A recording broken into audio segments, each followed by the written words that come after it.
Try nga natin to. Ito rin. Mas mura siya, 150 grams na. Kasi dito sa San Marino. Kasi dito sa San Marino, 85 grams, 29. Itong Fresca, nasa 25 lang. So, papalitan ko. Sali ko na to. Dito. To, gusto rin ni Red to. Ito, gusto niya to. Mga 3 yung kukunin natin. At bibili pa tayong mga ulam niya. Kuha tayo ng ham. Favorite ni Red ang ham. Ayaw niya na yung mga nuggets na yan. Ito, mas mura kasi yung Star. 94 kasi. Vida, 250 grams. Wait lang. 250 grams. Ay, hindi. Mas mura pala yung Vida. Ano lang. Gusto niya rin naman.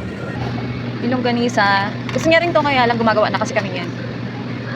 Kaya kung gusto niyo mag-order sa amin. Dito tayo sa section na to.